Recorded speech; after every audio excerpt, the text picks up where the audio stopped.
Di sini tidak ada tantangan. Bukan begitu loh. Di awal episode ini, kita diperlihatkan pada Suliwah, Galuh Parwati dan Bongoh yang sedang mengemban tugas dari Prabu Angling Dharma untuk menabur abu pembakaran manusia serigala ke tengah laut. Di tengah perjalanan, ketika mereka sampai di wilayah kerajaan lain, mereka pun melihat kerumunan penduduk yang ternyata adalah woro-woro tentang sayembara yang diadakan oleh sang Raja Ripa Kembangan. Woro-woro tersebut berisi bahwa barang siapa yang bisa menyembuhkan putri Ripa Kembangan yang sedang sakit, maka kalau laki-laki akan diangkat sebagai menantu dan apabila perempuan akan diangkat sebagai putri kedaton. Sayembara, barang siapa yang mampu menyembuhkan putri sang ketara Ripa Kembangan yang sedang menderita sakit.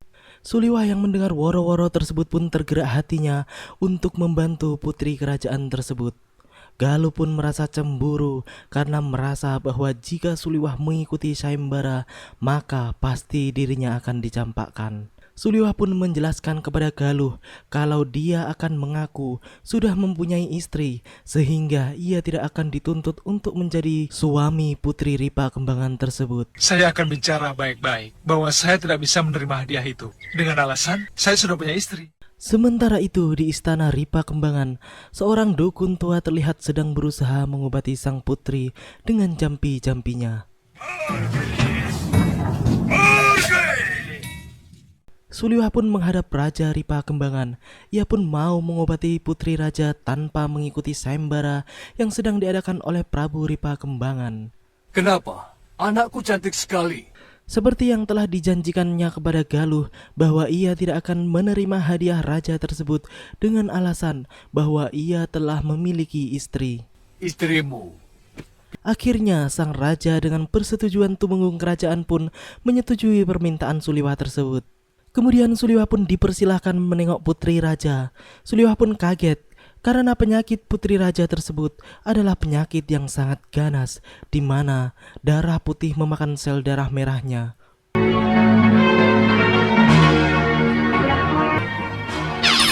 Darah putih telah menyerang darah merahnya. Ini penyakit gelap, tapi bisa kamu sembuhkan. Suliwah pun membuat ramuan berdasarkan petunjuk tuntunan dari boponya Batara Surya. Ia pun meminumkan obat tersebut kepada putri raja.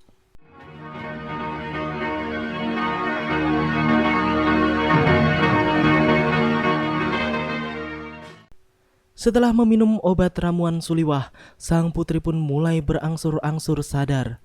Suliwah pun pamit pada raja untuk mencari bahan obat pemulihnya di luar istana. Ia pun segera menemui Bongoh dan Galuh yang menunggu di luar istana.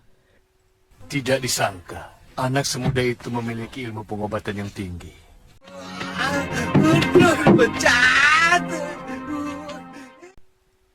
Ketika sampai, ia hanya menemukan Bongoh karena Galuh kekasihnya telah pergi dan pulang ke perguruan Sugaluh. Dia kelihatannya gelisah, lalu pergi. Di tengah perjalanan, Galuh bertemu Aditya dan Tantri.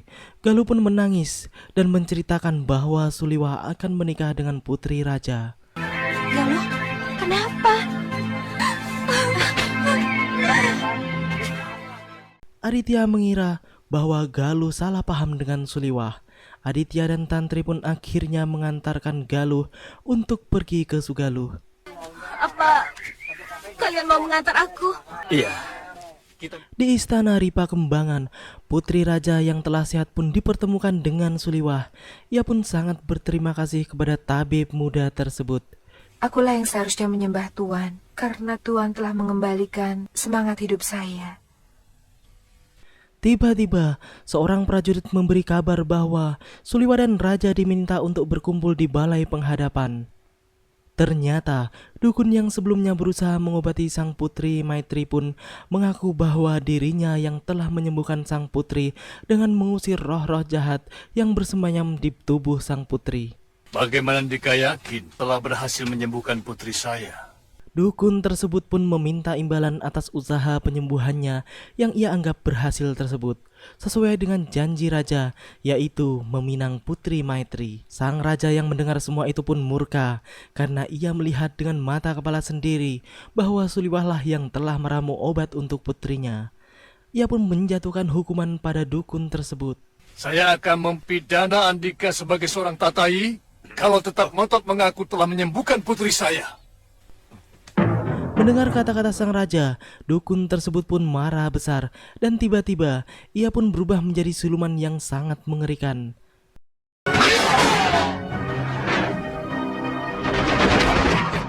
Melihat semua itu, Suliwah pun melawan dukun tersebut. Suliwah langsung mengeluarkan ajian inti api andalannya dan menghantam makhluk tersebut dengan pukulan inti apinya hingga membuat makhluk tersebut terluka parah.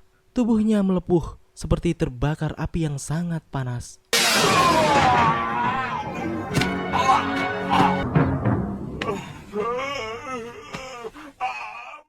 Kemudian Suliwah pun berpamitan kepada sang raja untuk pergi ke perguruan Sugaluh menyusul kekasihnya.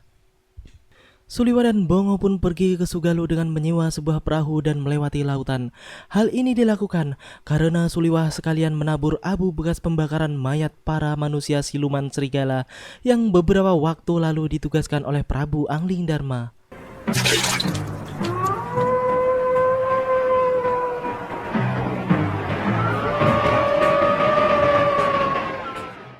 Sementara itu, di tengah perjalanan, Galuh, Tantri, dan Aditya melihat ada Durgandini dan Sudamani menuju arah perguruan Sugaluh. Hal ini membuat Aditya khawatir dengan keselamatan perguruan, hingga mereka pun merasa harus mendahului Durgandini untuk sampai ke Sugaluh. Jangan-jangan. Iya, kita harus mendahului mereka. Ayo Galuh. Pagi itu di Padepokan Sugaluh, Guru Masyura sedang bersama Dewi Sintawati istrinya.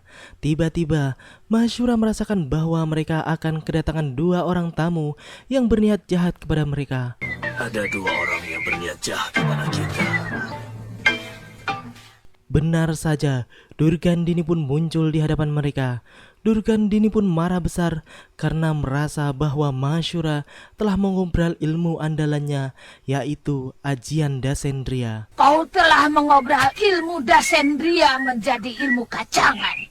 Ia pun mengatakan bahwa ia akan membunuh semua pemilik ajian Dasendria tersebut, termasuk anak dan istri Masyura sendiri. Satu yang paling disesali ayahku sampai kematiannya adalah telah mengawini perempuan seperti kamu. Akhirnya Durgandini dan Masyura pun terlibat pertarungan sengit.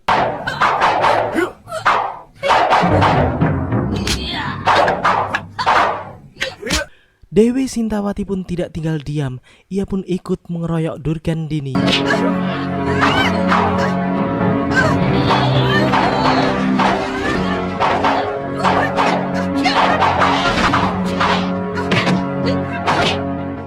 Merasa kesulitan untuk mengalahkan Masyura, akhirnya Durgandini pun bersiap mengeluarkan ajian rengkah gunung andalannya. Awas Nyai, dia mau mengeluarkan ajian rengkah gunung.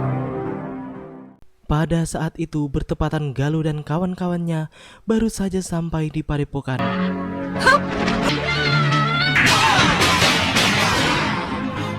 Akhirnya Empu Masyura terkena ajian rengkah gunung Durgandini. Ia pun menjerit dan terlempar ke tanah bersamaan dengan kematian yang telah menjemputnya. Mampus kau Masyura! Awas! Melihat boponya celaka, Galuh pun menyerang Durgandini dengan beringas. Namun naas, Galuh pun terkena ajian keji tersebut hingga ia pun harus menyusul ayahnya yang telah meninggal sebelumnya. Suliwah dan Bongo yang baru saja sampai di Padepokan pun langsung membantu para pendekar untuk mengeroyok Durgandini. Bopo dan Galuh kena rengkah gunung. Ia pun mengusir Durgandini dengan ramuan gatal miliknya. Suliwah yang baru saja mengetahui bahwa Galuh dan gurunya terkena ajian rengkah gunung pun langsung terpukul. Galuh dan gurunya mati sebelum dirinya sampai di Padepokan.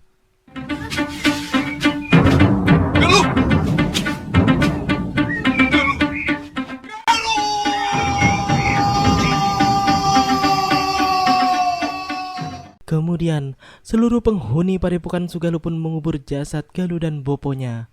Harus tewas oleh ilmu ciptaan leluhurnya sendiri. Dewi Sintawati pun sangat sedih. Betapa tidak, baru saja bertemu dan membangun padepokannya kembali bersama suami dan anaknya.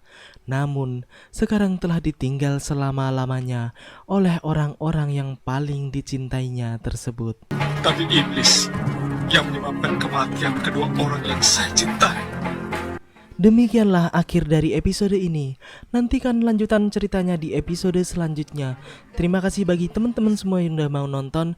Jangan lupa subscribe dan share. Wassalamualaikum warahmatullahi wabarakatuh dan salam Anas 90-an.